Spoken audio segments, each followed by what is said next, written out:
There's the breaking ball by John Smoltz. The slider in for a strike as we go to the fourth inning. Charlie Hayes batting 2 in the order. Williams and Cecil Fielder will follow. Hayes called out on strikes his first time up. That one right center field. Grissom, Dye, both there. Grissom gets through his glove. Dye picks it up. It'll be a double. You could almost see that coming. They did not communicate. That is Grissom's ball to catch, but Dye kept coming. Grissom's ball to catch. You're exactly right. Dye just kept coming. You see Grissom with his hand saying, I got it, I got it.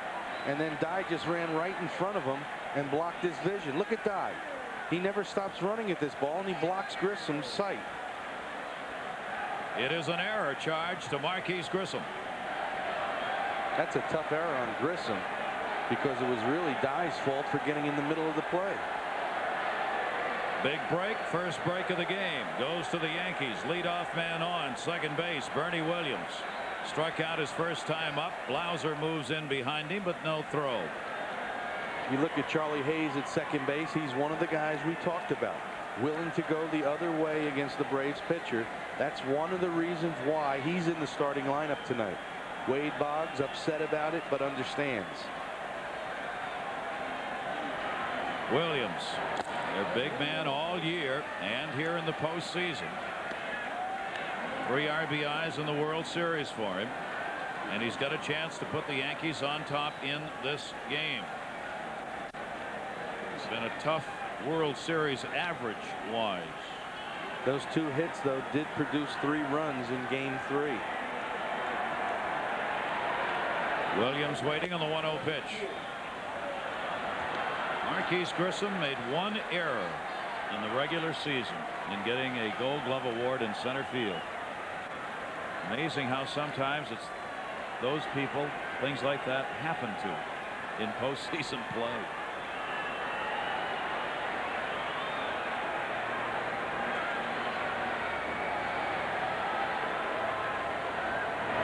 Williams takes the pitch inside. 3 balls and no strikes on it. In this situation here, you give Bernie Williams the green light. Home run hitter. He should get a fastball in this situation. But best situation, he's ahead in the count. He can sit fastball and try to pull the ball. You got to advance Charlie Hayes to third base in this situation. 3-0 the count. Williams a green light. Will get him over. Mark Lemke. 1 down. That's the right play. He didn't get a base hit, but he pulled the ball. He's in a situation where he can look for 1 pitch. He did his job.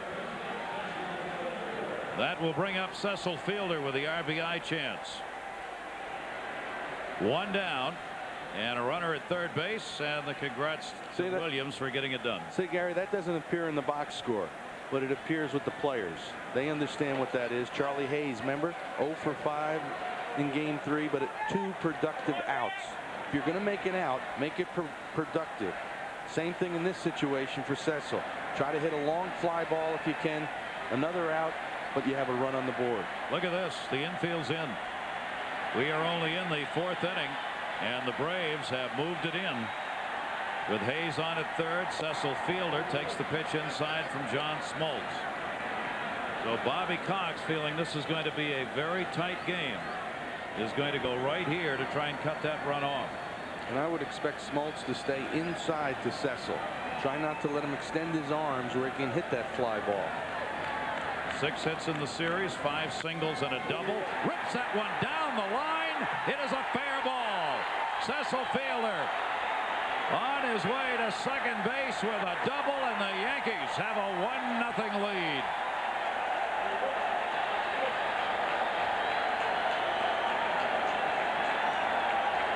Well, Cecil Fielder was thinking exactly like I was. Smoltz is going to try to bust this ball inside. He looks inside. He's quick enough to pull it and get it out of there. And I mean, that was a rocket shot, a laser to left field. Look at, see it inside. He just gets too much of the plate. Actually, the ball wound up down the middle, and Cecil took care of it. That'll be his 2nd RBI of the World Series, his 14th postseason RBI. He has had very big hits. He is tied now with Bernie Williams, the RBI lead in this postseason with the Yankees.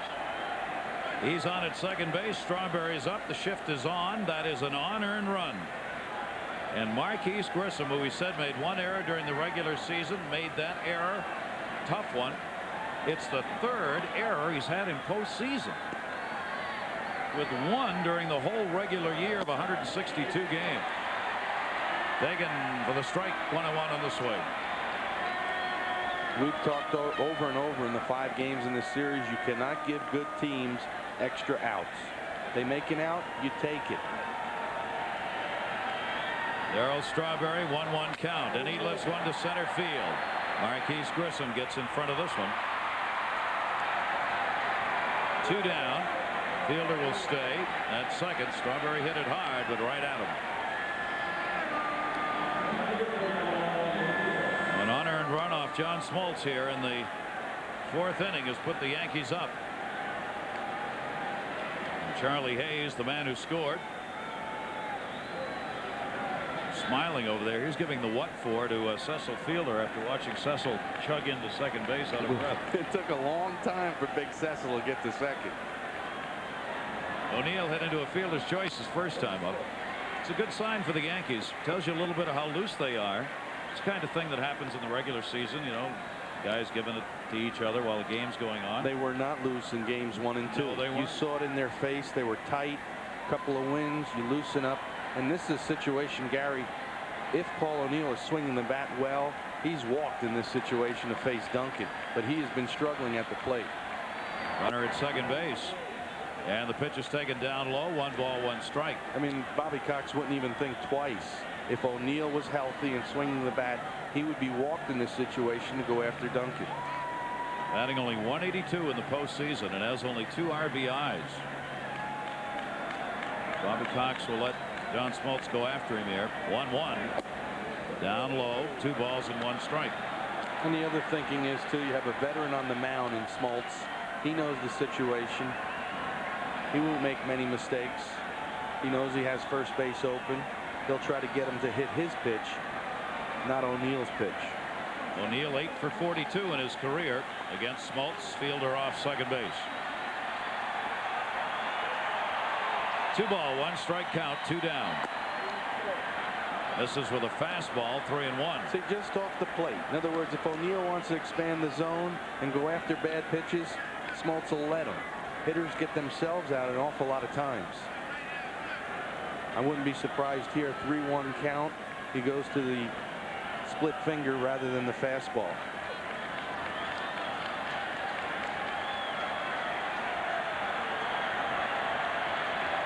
That's his home phone number. Well, see, the one thing I used to be able to steal signs from second, catchers get very lazy. They don't give location on breaking balls or off-speed pitches, only on fastballs. So if you look in and the catcher doesn't touch the inner thigh, means he's not giving location. It should be something off-speed. 3-1 pitch. Missed inside. They check he did not go around, says Terry Tatum. So the walk is surrendered to O'Neill. I want to explain that, Gary. I want to explain it. In other words, location is where you throw a fastball, inside or outside. And the way a catcher does that, let's just say he puts down a 1 and touches his right thigh. That means fastball inside to O'Neill. Left thigh, fastball away. Catchers get lazy. On the breaking ball, you always throw it away, so you don't have to give location. Well, if you're on second base, you can relay that to the hitter. And they will. Oh, yeah. We used to have meetings. The best team I ever played on was the Milwaukee Brewers with Paul Molitor, Robin Yount, Jim Gantner, Cecil Cooper, veteran guys. We used to have meetings prior to the game. First guy on second, make sure you get the series of signs they're using and then get it back into the dugout. Hey, any edge, huh? Any advantage you can. You never know when it's the difference in the ball game. Mariano Duncan 2 on, and John Smoltz misses without a ball and a strike. Now, do you consider that cheating? A lot of teams do. Yeah.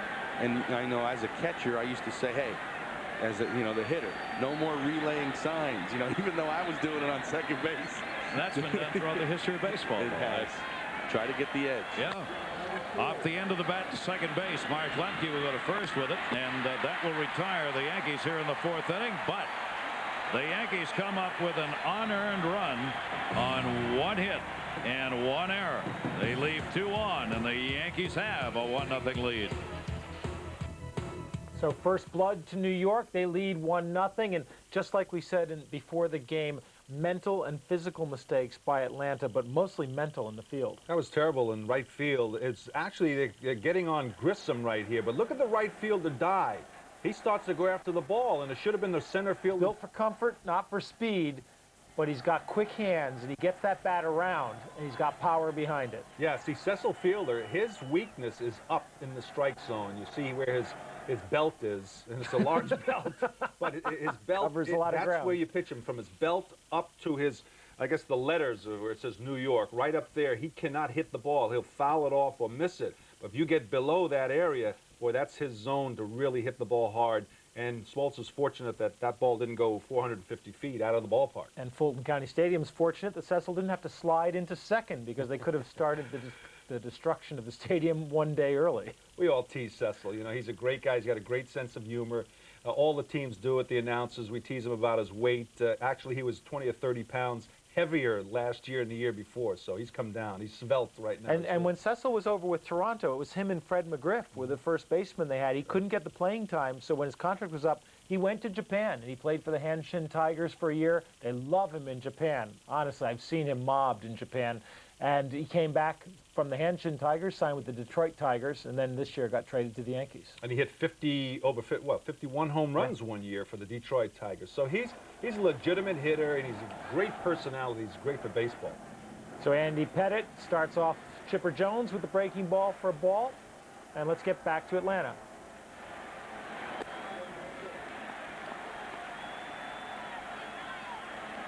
Braves have gotten a couple into scoring position and have left them stranded. Yankees have left 3.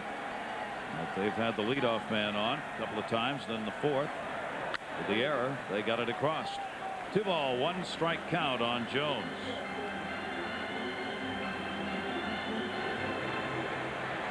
Four for 14 here in the World Series for him. 1 for 3 against Andy Pettit. Clarence Jones standing there, the hitting instructor of the Atlanta Braves.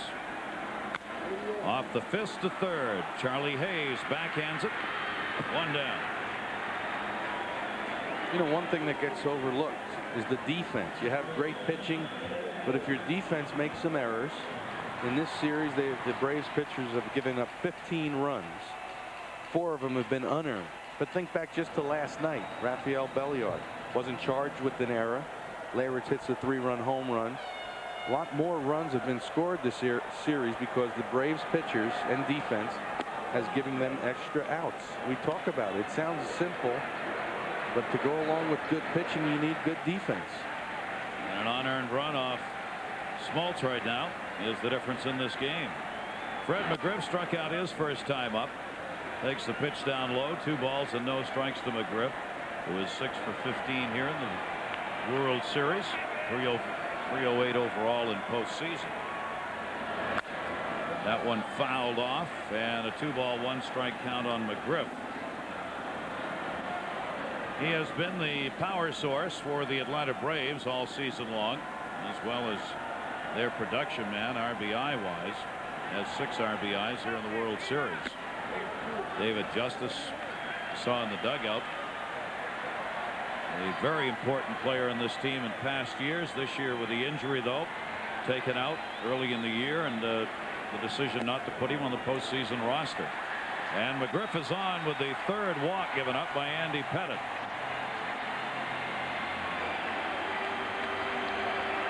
Comes with 1 away here in the 4th inning. Marquise Grissom and Justice chatting on the bench.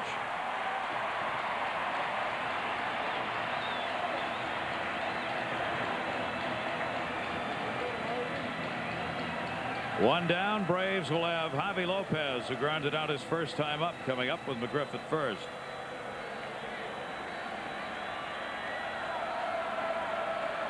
Cooled off since the NLCS, where he was the most valuable player against the Cardinals. 2 for 5 off left-handers here in this series. Pettit got it in on the fist that time, and it's fought off down the line. Not up in the air long enough for anyone to get to it. Strike one. We talked about that in game one here. A lot of foul territory. A lot of room for the outfielders and infielders to roam into foul territory to catch pop-ups. I was amazed. Bobby Cox said, you see where the right field umpire is? I was amazed to hear Bobby Cox said the turning point of the game last night was when Jermaine Dye had to avoid the umpire trying to catch a foul ball. When it was really Dye who reached out and hit the umpire. It had nothing to do with him misplaying that ball. I think there's a lot of other turning points in that ball game, including a 6-0 lead by the Braves that was turned around. 3-run homer by Leyritz. And Bobby Cox said, we just blew it. It was our game and we blew it. But the Yankees battle has stayed in it. Towards second base, Mariano Duncan. Derek Jeter relay to first. Great stretch. Mercy. Big Daddy's trying out for the Olympic gymnastic team. Or he's going to the hospital. Take your choice. Oh, baby. Big double play, only 3 faced. Yankees have a 1-0 lead.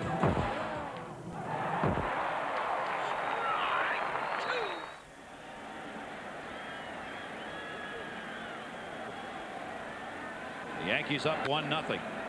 Towering fly ball by Jimmy Leyritz in foul territory. Dye runs out of room into the bullpen of the Braves. Strike one. And the one thing that we'll keep in touch with is pitch counts, because both pitchers are working on 3 days rest. They become important. Smoltz 65 pitches now through 4 innings. Andy Pettit 50 pitches. One thing you think about, normally Smoltz can give you 120 pitches, maybe not that many, working on 3 days rest. 0-1 count here. He has 6 strikeouts already, and that takes pitches along with the 1 walk. Jimmy Leyritz, a strikeout victim, his first time up, behind on the count here. No balls, 2 strikes. John Smoltz has worked a ton this year. #1 in innings pitched in the league at 253 innings. Together with the #1 strikeouts, 276. That's a lot of pitches. Smoltz trying something different. You see him going sidearm 2 pitches in a row to Leyritz. Just another wrinkle for John Smoltz. Sidearm. The hitter tends to bail when you see that guy dropping down. This time it's Smoltz holding the game up a little bit. 0-2 count. Overhand this time, missed outside with it. 1-2. John Smoltz trying to win game #5 here in this postseason. Nobody's ever done that before. Bert Hooton, Dave Stewart, Jack Morris, and Oral Hershiser have all won 4 games in the postseason. Smoltz has joined that list. 1-2 pitch in, misses outside. 2-2. And I think in the opening I said John Smoltz with a 9-1 postseason career mark was the best of all time. Well, now he's tied for 3rd behind Whitey Ford and Dave Stewart, who have 10 postseason victories. He's trying to get into some select company. Again missed outside, and Leyritz takes the count full on him. 3 balls and 2 strikes. Came sidearm again, that time with the breaking ball. See, sidearm, he's going to come a little down. See, a hitter tends to bail. You see Jimmy Leyritz's hip right here? That opened up a little too quick. And that'll be a base hit on the 3-2 count. Jones over to get it. And Leyritz is on with a leadoff single here in the 5th inning. In at 3rd, Chipper Jones almost in the batter's box with him. Look how far Jones is in 3rd base. See, that's what makes it tough to bunt. You got a pitcher throwing 92, 93 miles an hour. You see Willie Randolph flashing the signs, but the bunt is definitely on here. That you don't have to be. But the infielder's charging right on top of you. Ball 1 pitch, and Smoltz falls behind. 2 balls and no strikes. Still moving in, 1st and 3rd here, looking for the bunt. He squares early, popped it up. Chipper Jones makes the play.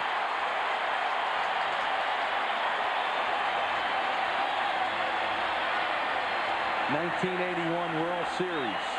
Dodger Stadium. Bobby Mercer, the bunter.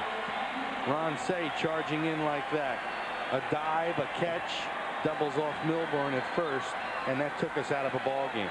But look at this. I mean, he is 3 feet away from Javi Lopez to make that play.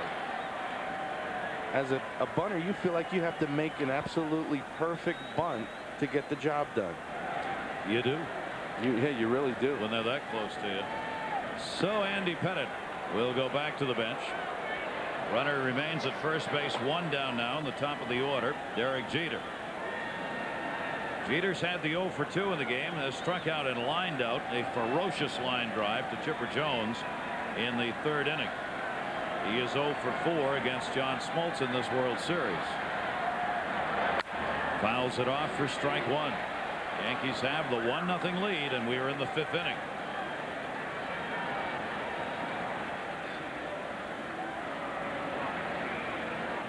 Hear the announcement. 51,881 on hand for this last game at Fulton County Stadium.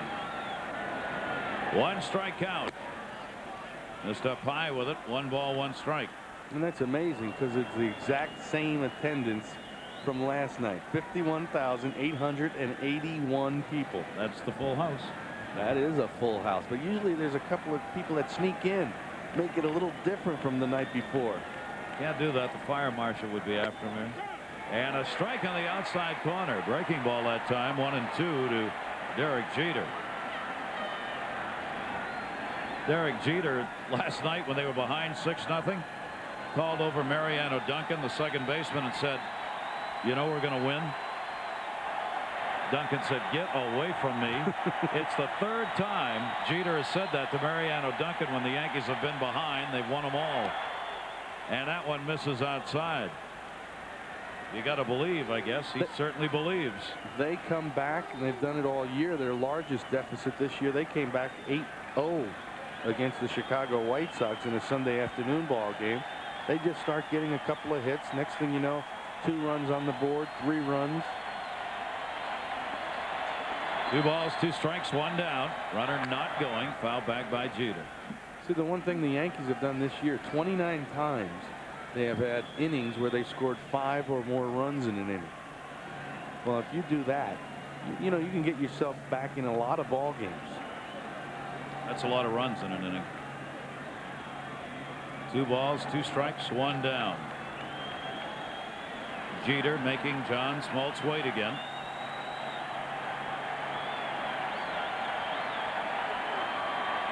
Jimmy Leyritz on at first base. Not a big lead. Not going. That one fisted to right field. Diving, makes the catch. 2 down. That is a do-or-die play. That goes by him. There's a run in. 2 nights in a row he's left his feet to make the play. 2 down. Leyritz on at first base. Hayes reached on an error in the 4th inning and is the only runner to cross the plate in this game. It gets very difficult for the base runner. Watch Jimmy Leyritz. He's going halfway. He doesn't know what to do. Is he going to catch it? No, I don't know. But he did the right job. He went about a quarter of the way down. Outside corner with a slider, and it's a ball and a strike on Charlie Hayes.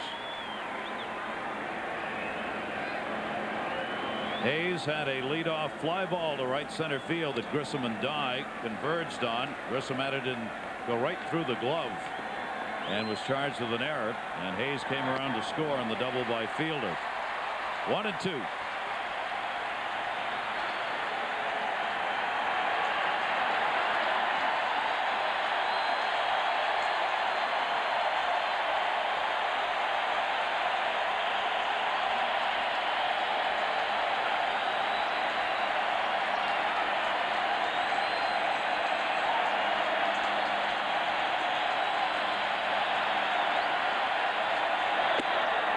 Just missed. 2 balls and 2 strikes. But Larry Young has been consistent here. He's not calling the outside corner. Bobby's having a tough time in that dugout. How come everybody thinks they're an umpire? Well, he figures everybody thinks they're a manager. I might as well do my own thing. 2-2 pitch went there again, this time further outside, and it's 3-2 on Hayes. 84 pitches now for John Smoltz, and this is the 4th full count of the game.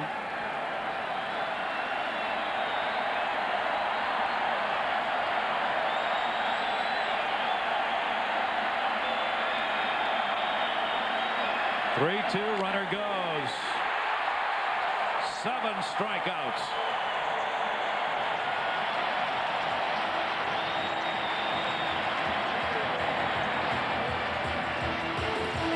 Again, leadoff man on, but the Yankees can't convert. Andrew Jones will lead it off here against Andy Pettit. He drew a walk his first time up. All the people and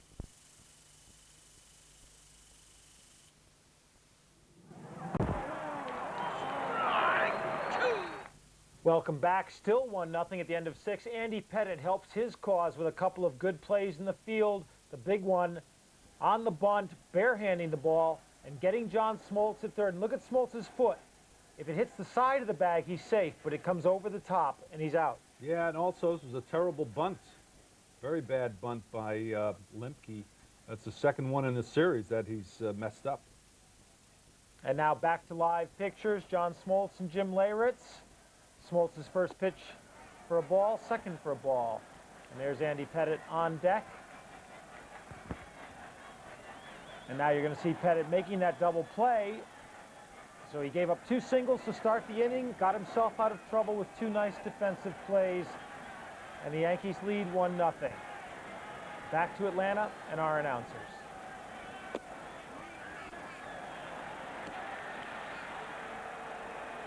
Has been worked a lot of late, so Bobby Cox is going to stay with Smoltz here literally until he just runs out of gas. And the pitch is on the outside corner to Jimmy Leyritz. Leyritz a single and is struck out. 3-1 count on him. And he looks like he's actually getting stronger. 119 pitches he has thrown in this game. Down the line in right field. Diving again, but not this time. Good effort by Jermaine Dye. No umpire in his way tonight. Look at the hustle. Watching the ball all the way, just a little short.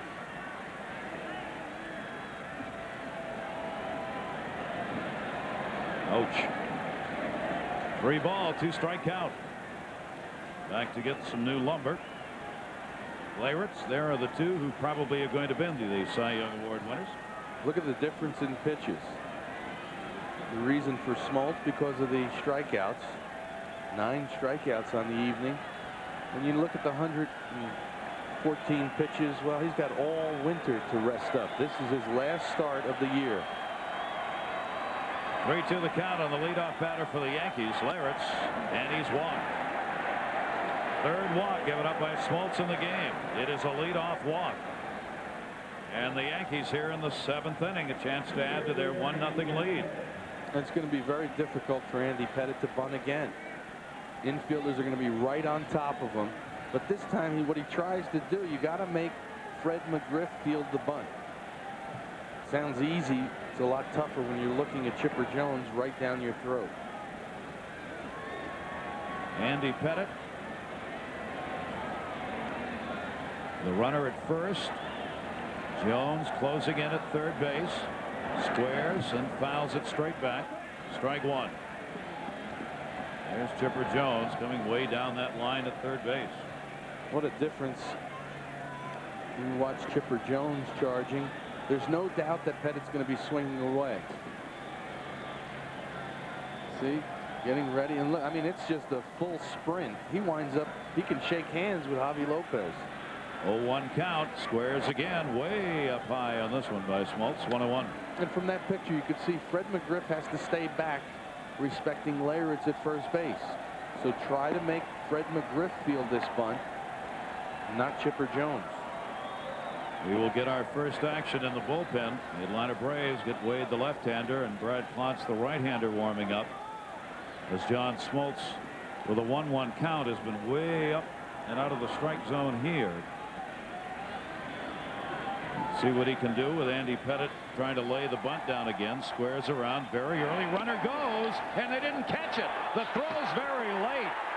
Oh, mercy. How could Javi Lopez be sleeping on that? He did not keep an eye on the base runner and never saw him go. A stolen base for Jimmy Leyritz. Gary, you know what happens? Pettit is up there to bunt. He actually blocks his vision. You see Lemke pointing at Blauser to cover second base. A little miscommunication in the middle infield. See, Blauser's even a little late getting to that bag. Now he bunts. Runner going to third. They've got him caught in the rundown. Smoltz chasing Leyritz. The tag will be put on by Duncan. Wow. What a strange way to get the out. So they get the stolen base and then end up having that backfire, and that was Blauser who ended up putting the tag on here. Well, see, if you're Leyritz at second base, you have to read the bunt. You just don't go if it's put on the ground. Look at this. That's a one-hopper back to Smoltz. You don't run into an out. You're already in the scoring position. Bad base running by Leyritz. 1-5-6 on the putout, and Jimmy Leyritz is retired. So the Yankees get one and have one taken away. Mercy. One away. Runner on at first now is the opposing pitcher. It's fouled off. So Andy Pettit now will get a chance on the base pass.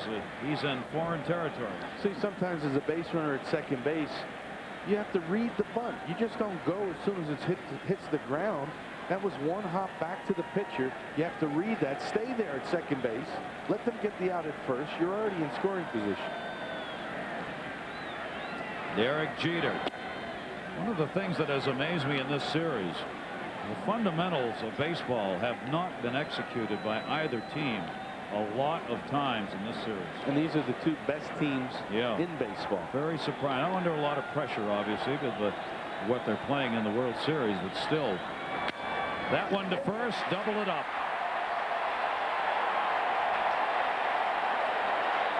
And not much Andy Pettit was going to do about that. No, he couldn't do anything. Jeter hit a bullet to first base. Your instinct is to get off there. Easy double play.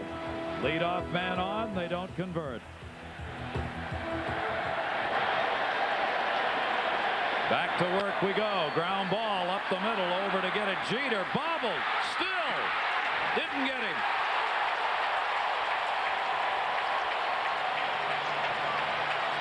Fred McGriff reaches to start the bottom of the seventh inning. Probably an error on Derek Jeter. Well, this ball was in slow motion. Pettit thought he had it. Jeter should have had it. Then he's just too spread out to make a strong throw. Should be an error. It is. This game's going to be decided on who makes the last mistake or who doesn't make it. Derek Jeter's charged with an error. McGriff is on. Javi Lopez. 3 for 16 in the World Series. There has been no warm-up action in the Yankee bullpen, and a major problem is who's not available. Probably Mariano Rivera. He's worked 3 days in a row. Probably unavailable tonight, or else he would be up and throwing in the Yankee bullpen. We talked about their number with the lead after 6. 70 and 3 with the lead for the Yankees after 6 during the regular season. 3-0 here in postseason. Third consecutive inning they've had the leadoff man on. Lopez, a slow chopper to second base. Duncan will make the tag of the bag as McGriff stopped trying to force a rundown. He wanted to make sure Lopez was able to reach first base. One down. Well, a little indecision by Mariano Duncan right there when McGriff stopped. Watch, he's going to stop there. Throw the ball to first base. Get the out at first, and you still have McGriff in a rundown. You could get the double play in that situation, but he opted just for the sure out at second. Right? I mean, that's the play. He stopped so short of the base that he could have gotten a double play on that. Amazing how he just go on with mental mistakes after mental mistakes here in this series. Well, here's Andrew Jones, chance to be a hero again. He has singled and walked in the game, gets away, and doesn't go. What a play by Leyritz. I don't know what happened on this pitch, Gary. This ball is bounced. You know, we always talk about a 55-foot curveball. This ball hit the grass. Look at this. That's like a 45-footer. He becomes a goalie. Does a good job. I mean, that's an amazing block under these circumstances. How can the runner not go? You got a catcher down there at first. He wants to make sure. Wow. Look at that. That ball hits the grass. Javi Lopez just didn't get a break on it. He's still at first base. Ball hit in the air, center field. Bernie Williams makes the catch, and the Braves still can't find that hit. There are 2 down. They've had only 3 hits in this game. They've got David Weathers up in the Yankee bullpen. First action there. That's what we thought, that Rivera would not be available. If he is available tonight, maybe for one hitter in the 8th inning, but not here in the 7th. 2 down, Jermaine Dye. 0 for 2 in the game. And he rifles it foul. And the Yankees again have quieted this Fulton County crowd here. Braves had it rocking with a leadoff man on. Now with 2 down, they have seen this happen before in this game. But the Braves are putting the pressure on the Yankees. Leadoff single in the 5th. 2 leadoff singles in the 6th. McGriff on the error by Jeter here in the 7th. Pettit keeps battling back, misses inside, a ball and a strike. A 1-0 Yankee lead, an unearned run in the 4th inning.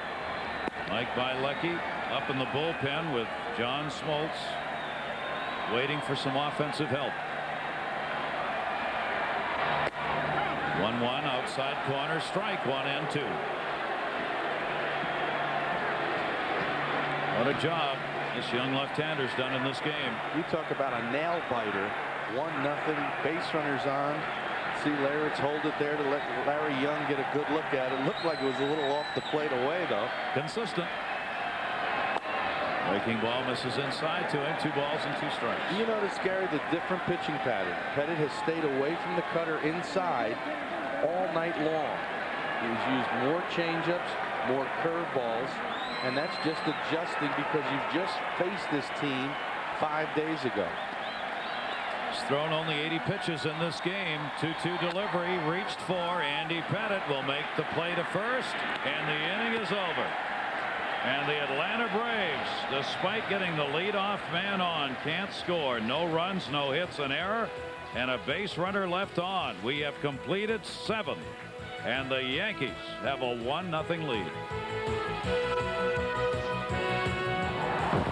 Sounds happier and happier with each inning. The Yankees are in the lead, but he won't let up on Mariano Duncan. You know what he's blaming? If the Yankees lose, they're gonna crucify Mariano Duncan, the second baseman. It really is not all his fault, but they're playing good. The Yankees are getting great pitching from Pettit, and the Braves just can't seem to get a break. And on Lopez's play, Duncan didn't do anything wrong because you want to make sure that you get that lead out before you go for the out at first. Absolutely. If he would have thrown to first base, that means the first baseman would have had to throw to the shortstop and tag the runner. By that time, the runner would have gotten to second base safely. Charlie Hayes fouls the first one from John Smoltz back at the camera behind the plate, and they pan over and find it. There it is. 1 strike on Charlie Hayes. Remember, John Smoltz now working in the 8th inning, but he's thrown 125 pitches. Of course, he's going to have all winter to rest. Let's get back to Atlanta. Good glove handy. 0-1 count. And an outside corner strike. 128 pitches for John Smoltz. 128. 75 strikes, 53 balls. The Yankees are trying to win their 8th consecutive game on the road in this postseason. They are 7-0 away from Yankee Stadium. They are also, these 2 teams, of course, have not won a game at home, neither of them. The Yankees could win this road game. You'd have to go 90 years back to find a time where the World Series went 5 games without a team winning one at home. Dye has been busy out there. Hauls that one in. Hayes is retired. 1 down in the 8th inning. That's an amazing stat. The Yankees 7-0 on the road in postseason. Whatever happened to home field advantage for a team? Tommy Glavine, the Atlanta pitcher, was in the dugout tonight. Somebody said to him, you know, there hasn't been much of a home field advantage, and he said, stop right there. Let me correct you. There hasn't been any home field advantage. He's right. Here's Bernie Williams. He drills it to right field. We told you Dye's been busy. Turned the wrong way and still makes the catch. 2 down. I'll tell you what, that is one hell of a play by a right fielder. You talk to any outfielder, they say the toughest ball to catch is the line drive right at you. This ball is crushed. It's directly over his head. He turns one way, turns the other way, and makes the play. That is a tough play. He made it look kind of easy. Look at this. One way, the other way. Ooh. Denies an extra base hit. 2 away bases empty. Cecil Fielder, big night. He's 3 for 3, including the RBI double that came in the 4th inning. So he now has 8 hits and 18 at-bats here in the World Series. He certainly has come through for the Yankees here in tough situations. The reason they acquired him from Detroit. John Smoltz's pitch to him has popped up. Javi Lopez coming back, will not have a play. And Cecil's got one thing on his mind in this situation. 2 outs, nobody on, extra base hit. That's what he's looking for. Something he can drive, try to hit it out of the ballpark. This is like almost a free at bat. You know, you already have 2 quick outs. You got your power hitter at the plate. You try to leave in this situation. See Wetland getting loose. He may be called upon in the 8th inning tonight if Rivera, which we feel is not available. A 1-ball, 1-strike pitch coming. Cecil Fielder waiting, takes the outside corner strike. I'll tell you what, we are seeing classic battles. 2 pitchers, different styles. Power from Smoltz, finesse and guile from Pettit. 1 ball, 2 strikes. John Smoltz looking for his 10th strikeout of the game with 2 down here. And he gets it. Nope, foul tip. Hang on, hang on. They do get it. Tag is made. And that is probably going to be it for John Smoltz, who's exhorting the crowd on as he leaves. John Smoltz is due up 2nd in the inning. Probably will be pinch hit for, but a 10 strikeout game and 1 unearned run off him. Tino Martinez has come in for Cecil Fielder at first base, the defensive replacement, and Blauser's got a piece of that one. It's deep in the gap. It's over the wall. No! Darryl Strawberry at the wall, bangs in and saves an extra base hit from Jeff Blauser. Look at Darryl. He's real happy, boy. It's a good thing he's 6 feet 6 inches. I think that helped him his height because he got up there. The ball wouldn't have been out of the ballpark, but it certainly would have been for extra bases. And there's Darryl. He's got his timing. He's up. Knows he's going to hit the wall. Luckily, they're padded nowadays. He's got it all the way, and that's when you backhand the ball. Great form. Never took his eyes off it. Look at Mel Stottlemyre, the Yankee pitching coach. Look at Joe Torre. No emotion, no smile, all business. They're just happy he caught the ball because he's not noted to be a very good defensive player, but made the catch there. Jeff Blauser, the best ball he's hit in the whole series. There's a little emotion from Torre and a lot from Don Zimmer. And so the next batter is the pinch hitter, Mike Mordecai, spare infielder for the Braves. Let's get back to Atlanta and let them do some talk. Hit 241, couple of homers, 8 RBIs. Grounded to short. Jeter bobbles, makes the throw, and got him. Wow, he's having a tough day at short, but he stayed with that ball. It ran all the way up his arm. Watch this ball. This is going to go all the way up his arm. Oh, there it is. There it is. He's got it and still able to make the throw. And now the Braves pinch hitters are 0 for 22. That's the longest drought in postseason history. They have 2 weaknesses on this team that they readily admit to. their middle relief, Mark Wohlers, their save man out, and their bench. They do not have a strong bench. They got away with it during the regular season because their starting pitching was so good. They got big enough leads so it didn't show its ugly head. Here in these close games, though, the lack of the bench is hurt. Up the middle, base hit, Marquise Grissom. Comes with 2 down here in the 8th inning, his second hit of the game. He is 2 for 3. Well, he just keeps hitting right back up the middle. Smoltz can only look and wonder about the fly ball that wasn't caught by Grissom. That's the only run in this ball game. See Grissom, boy, he has just become a complete player. 2 down, runner at first base. Andy Pettit has gone the distance. Has given up only 4 hits in the game. You know, Gary, this is eerie because it is so similar to his performance in the championship series against the Baltimore Orioles. Working on 3 days rest. Went 8 innings. Only allowed 3 hits and 2 runs to the Orioles. Mark Lemke up, takes the pitch down low. And very similar. He got beat up. You look at Smoltz's numbers. 10 strikeouts. He did everything he could tonight for the Braves. But Pettit got smoked against the Orioles. Got smoked against the Braves in his first start here. And he's come back to pitch 2 gems on 3 days rest. Go to first base, and Marquise Grissom will get back. 2 down. Yankees have a 1-0 lead. We're in the 8th inning. Winner of this game takes a 3-2 edge in the series. Travel day tomorrow. Back to Yankee Stadium for the game Saturday. We'll have it for you 7:30 on the air for the 8 o'clock game. Andy Pettit.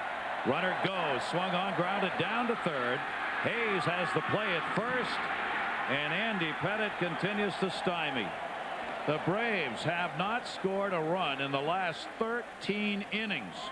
This is a team that had put up 48 runs in 5 consecutive games in the playoffs.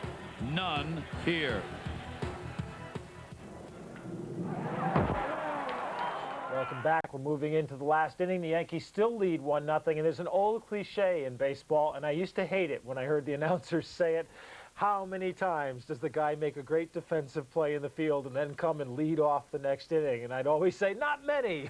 It just seems that way because you're paying attention to him. I think they have a percentage. They were talking about this year 40% of the time or something like that. He comes up. And anyway, as it happens, Dino the Dinosaur, Darryl Strawberry, the dead ringer for Fred Flintstone's Dinosaur, comes in, and Mark Wohlers is the new pitcher for Atlanta. He looked awesome in his first appearance, but they got to him yesterday, and now he's back to try to keep the Yankees off the scoreboard for the 9th inning. Let's go back to Atlanta. Boy, different type of drama tonight. 1-0 ball games. Things of the past. You don't see many of these type games anymore. Strawberry, the big rip on the fastball. Power against power here. Fouls that one back 1-1. Big shift put on him.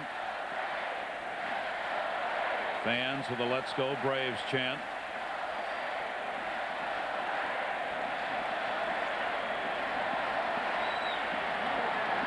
Mark Wohlers back to him. Gonna have to hurry. Tough play, but he got it. Tough angle for him to throw right into the back of Darryl Strawberry. 1 down. A little nonchalant for Wohlers. Made that play closer than it had to be. He blamed himself last night. He said, I didn't get it done. They pay me a lot to get the outs I didn't get. He almost didn't get this. Look at this. He just takes his time, and then you talked about that angle. Almost could have hit him right in the back. 1 down. O'Neill and Duncan due up here for the Yankees. We are in the 9th inning.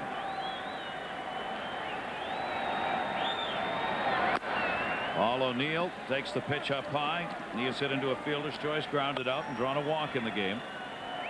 I'm just looking down the Yankee bullpen. Wetland getting up and stretching. That would tend to make me believe that Pettit will start the 9th inning for Joe Torre. He certainly has deserved the chance. He has made it look pretty good. You see Wetland tying his shoelaces now. Very important. You have to have that. But he's not up and throwing. He will probably start as Pettit goes out to the mound.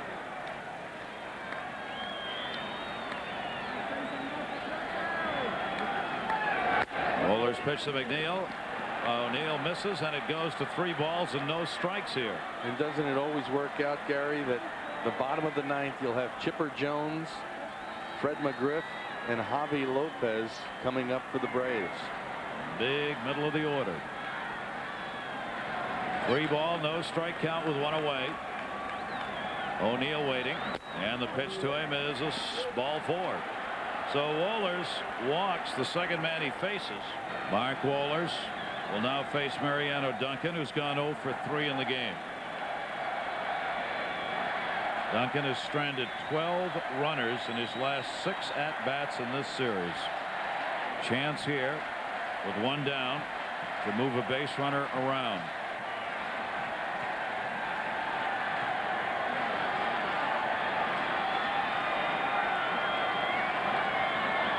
Mark Wohlers, the ace out of that bullpen for Atlanta, trying to hold this in a 1-0 game.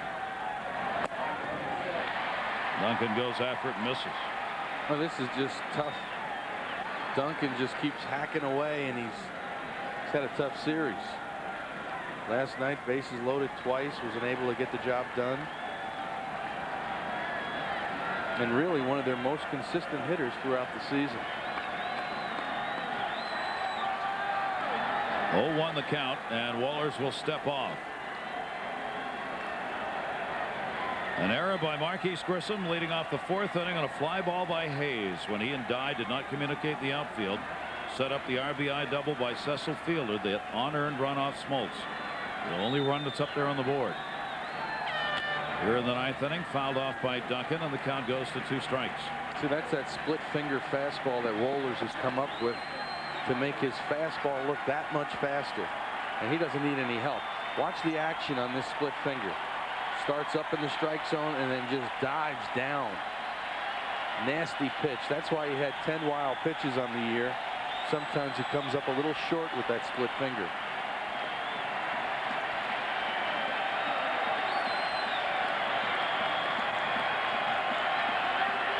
Two strikes. Outside with that, a ball and 2 strikes. Runner at first base. Paul O'Neill, who drew the walk. I believe Mark Wohlers did not get a lot of sleep last night after the performance that he had to go live with, even though he knew he's probably going to be used in this game. It's tough to get beat on your 3rd pitch. That's the only thing he probably regrets. 1-2 delivery. Lemke hauls it in. Blauser won the relay, not in time. Boy, they made that look pretty routine. That was a tough play. Lemke going to his right, stabs it real quick. Look at this play. That's not an easy play. Only one motion back to Blauser, and a close play at first base. The safe call. Look at this. One move, right to second base, right on the money. 2 down. But it keeps the inning alive, and Jimmy Leyritz with 2 down and Duncan on at first base. Leyritz with a single and 2 at-bats and a walk. And he will be tied up forever, Leyritz will, in baseball history with Mark Wohlers. And I'd be willing to bet no sliders in this at-bat. The 99-mile-an-hour fastball, maybe the split finger. See, that slider's the in-between pitch. Not as off-speed as the splitter and not as hard as the fastball. Leyritz got his 3-run homer that tied the game off Wohlers last night. 1-1 to him here. Go back to last night. Familiar sound. I called a lot of home runs. The amazing comeback that tied the game up, sent it into extra innings. Late inning dramatics by the Yankee catcher. 1 ball, 1 strike, 2 away. Duncan off first base. He's running. Throw down by Lopez is not in time. stolen base for Mariano Duncan. Boy, a little surprise move. Roller's a little long to the plate. Look at Duncan. See, a high leg kick. Duncan off. Watch the slide. Look at the front leg extended. Boy, that is just not real smart, because the front leg is the one that's got to touch the base, not the back leg. He gets lucky there. Now Bobby Cox will give the intentional pass to Leyritz with the pitcher on deck. Exactly. He wants to get Pettit out of the ball game. Look at that. I mean, that's the... He threw it away. He threw it over the head of the catcher. The intentional pass is given, but a wild pitch will account for ball 4. It moves Duncan down to third base. He threw it over everybody's head. How many times do you see this? Fires it over his head. Well, I tell you what, that came close to going in that little camera's booth, and that would have been a run. They would give 2 bases if it went into camera's hole. I mean, that's unbelievable. Another look at the play at second base. Look at the front leg, slides over. I mean, it's like 2 feet difference. The Can you strange imagine? World Series continues. Can you imagine if that wild pitch went in the camera's hole? 2 bases, a run would have scored. He did that in September. Mark Wohlers issuing an intentional pass in September, threw one to the backstop. You do that once, for the rest of your career, every time you give an intentional pass, it keeps coming back in your mind. It's a little mental block. It's like a catcher that has to warm up the pitcher in the bullpen. When he has to throw the ball back to the pitcher, if he makes a bad throw and it goes on the field, you start thinking about it. Well, Andy Pettit's going to stay in the game with runners at first and third, 2 down. Would he bunt? Fouls it off. Hey, that wasn't too bad of a hack there. A little late against a hard thrower like Wohlers, but he made some contact. Never had a major league at bat until this game. He has struck out, popped out, hit into a fielder's choice. So he's gotten the bat on the ball a couple of times.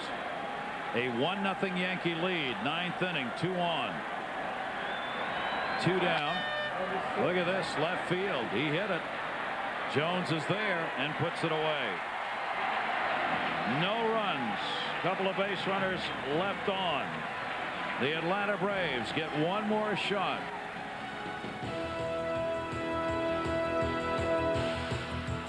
Atlanta down to their last chance. 1-0 Yankees lead, bottom of the 9th. And Joe Torre he's making all the moves, but this time it's the one he doesn't make that we'll talk about. This is interesting because he's letting the starting pitcher go against the meat of the order, the tough part of the batting order for Atlanta, and he's got maybe the best closer, the best relief pitcher in baseball out there just waiting. So this could be controversial if it doesn't work for him. The first pitch to Chipper Jones is a ball. Now, Chipper Jones is a better hitter from the left side than the right. Fred McGriff's a lefty, remember, coming up next.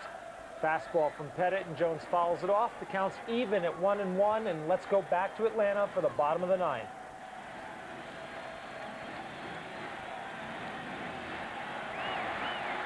When Atlanta beat Cleveland 1-0. Tommy Glavine, the winner. Wohlers had a save. It ended the season with a world championship. Now, will it turn the other way on this team? David Justice had the homer in that game that accounted for that lone run. This is the final game to be played here at Fulton County Stadium, remember. The Braves would love here in the bottom of the 9th inning to send the stadium out rocking. It would be rocking, too, and all 51,881 fans are still here. 0 for 3, Chipper Jones in this game. 1-2 delivered to him. Hit hard and over the head of Hayes. Base hit. He makes the turn. He's going for 2. Oh, mammy! What a heads-up play by Chipper Jones.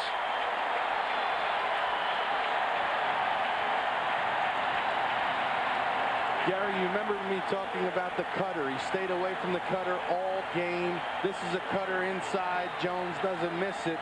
Tough play for Strawberry, going away from second base. Has to turn, and a high throw. Chipper makes it easy. See the cutter? He has stayed away from the cutter the entire ball game.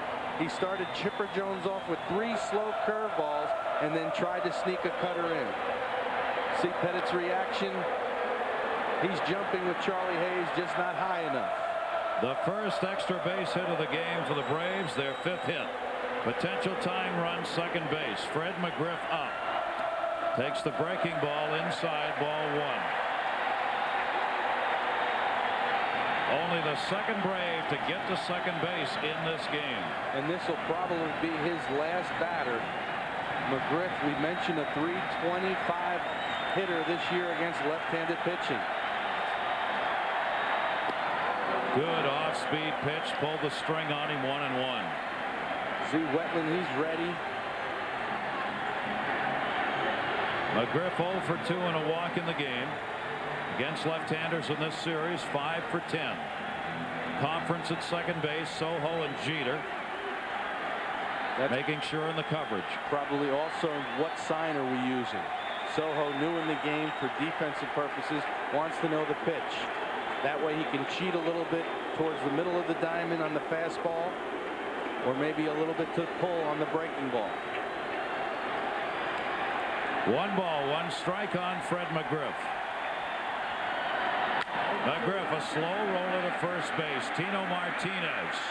1 down. It moves Jones over to third. Productive out. He didn't drive in the run, but he advanced the runner. Little things. Now you'll have the runner at third with 1 out.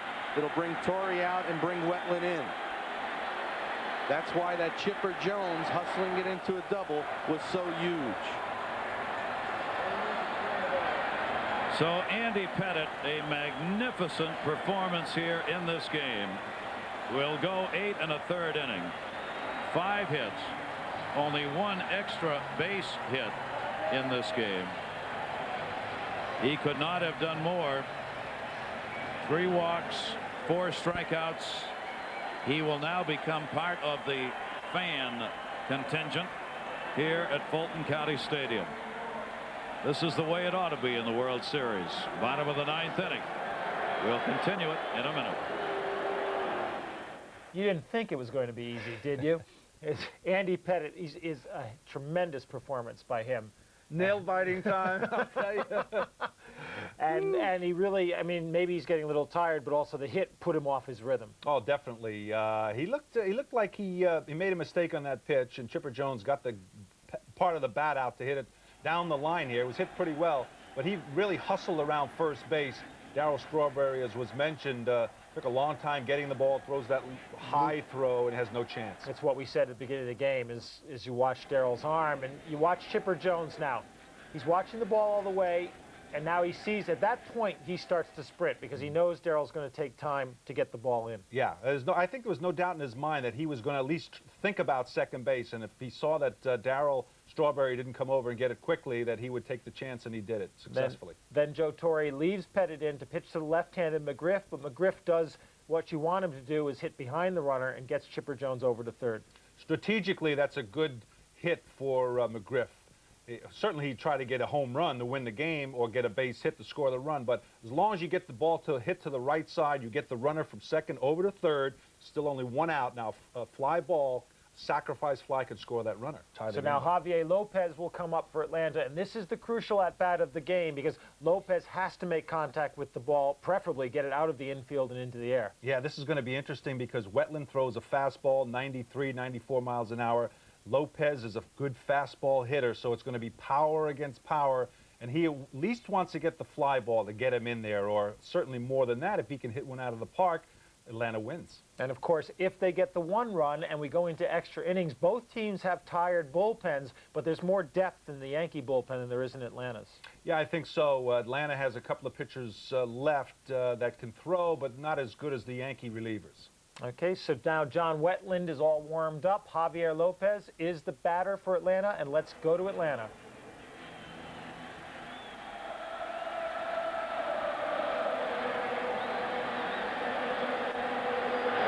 The infield is drawn in.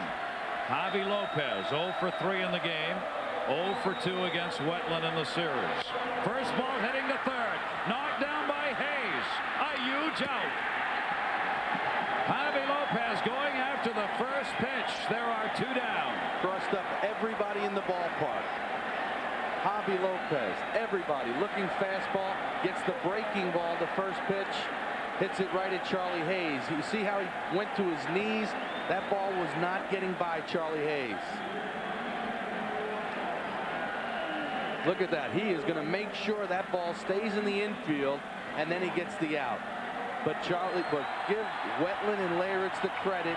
They went to a breaking ball slider, first pitch, fooled everybody. Andy Pettit doesn't even want to look. He's got the towel over his head. Here comes Joe Torre to the mound. Be a pinch hitter for Andrew Jones. It'll be Klesko in this situation. Ryan Klesko has been announced as the pinch hitter. This Yankee bullpen 6-1 with 5 saves in this postseason. A 1.79 ERA for the pen. Wetland out. And you know what this discussion's about. We saw it last night. Joe Torre has done it. He will walk the winning run in certain situations. On deck is Jermaine Dye. He may be thinking about walking Klesko in this situation. He did it in Seattle with Griffey. He's done it a lot of times this year, and he's only been burnt once. See what they do. They're going to walk him. They will walk him. It's the winning run. It's against the book. And when you talk to Torre, he says, hey, the guy who wrote that book, they lost a lot of games that way, playing conservative. I'll go by gambles. I'll do what I feel like doing.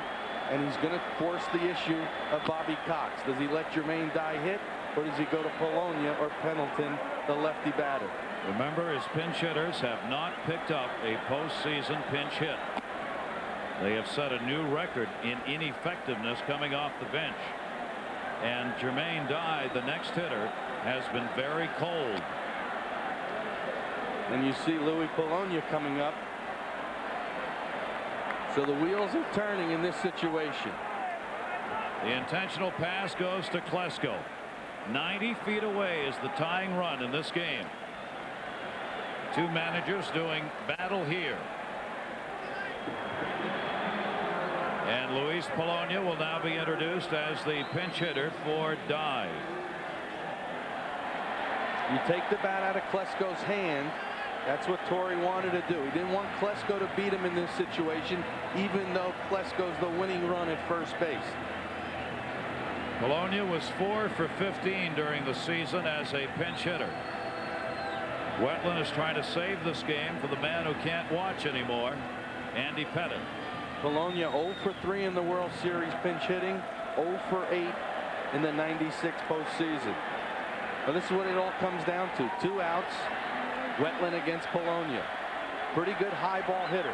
2 away. Ball fouled off. Strike 1 on Polonia. You mentioned, Gary, the difference has been the Yankee bench against the Braves bench. They have been more productive in the postseason and in the World Series. It's all riding on Polonia now. Pinch hitters are 0 for 22 in this postseason for the Braves.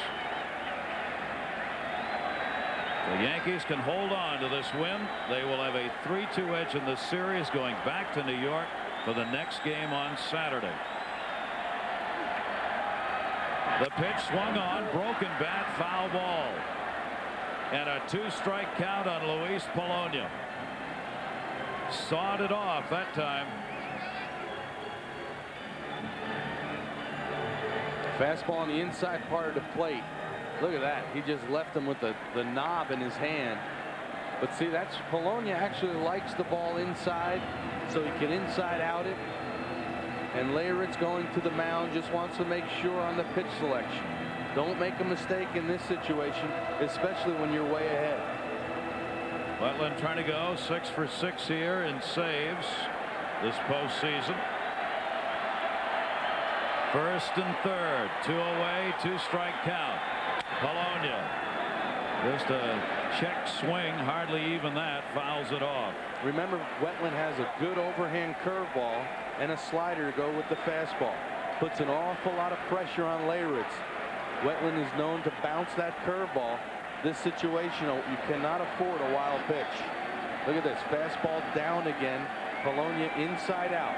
See how he takes the bat, trying to hit it to left field if he can. That was almost an emergency hack.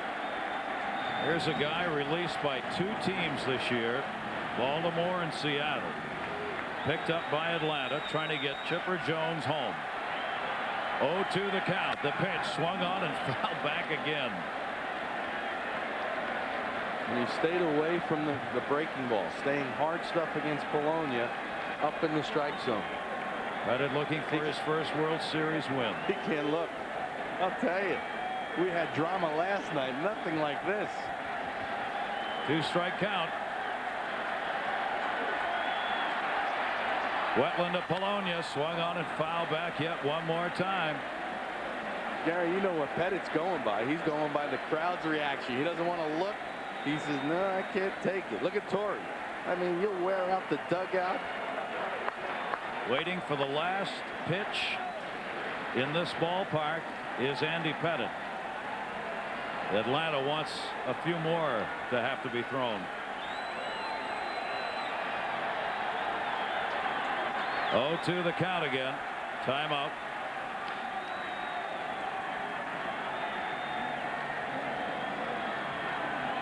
Chipper Jones at third started this off with a double, but there are 2 away. 0-2 delivery again. Polonia fights off another one.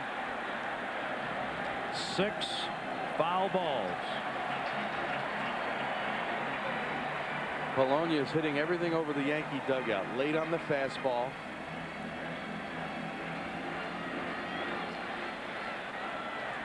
See, Wetland, he really drives the ball through the hitting area. He's trying to go up the ladder on Polonia, hoping that he would swing at a ball out of the strike zone. He has, but he's been able to make contact. Again, the 2-strike runner goes, hit in the air to right field. Over to get it. Paul O'Neill reaching out. Do you believe it? Paul O'Neill hauls it in. And the Yankees have won their 8th straight road game this postseason. Andy Pettit combining on the shutout with John Wetland, his first World Series win. And O'Neill in dramatic style pulling that drive in just a step off the warning track. Running on one leg, slams into the fence now, the padded wall.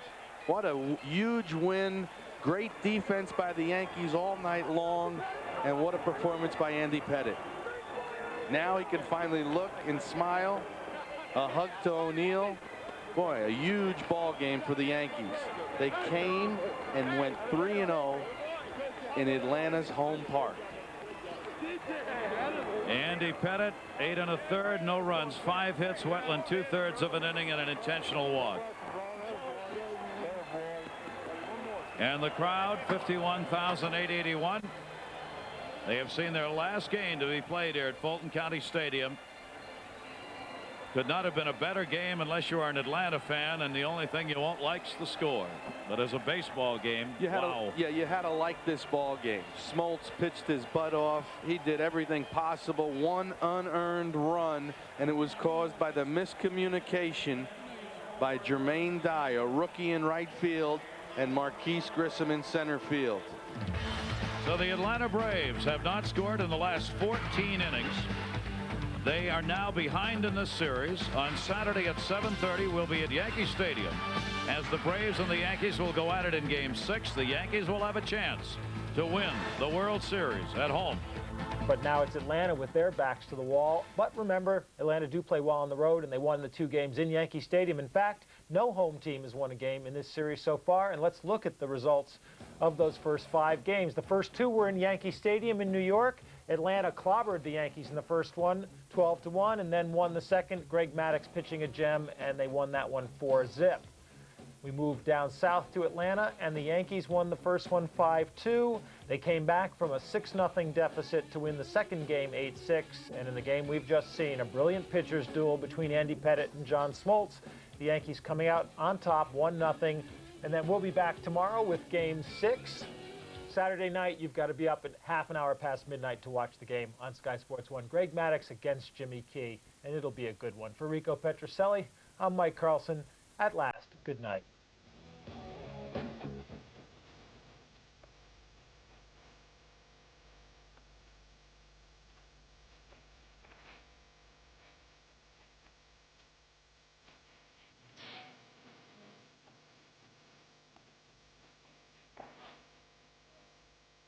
Over on Sky Sports 1 shortly, the Sky Sports Centre has a full roundup of today's sport news. While next, here on Sky Sports 3, we've international surfing.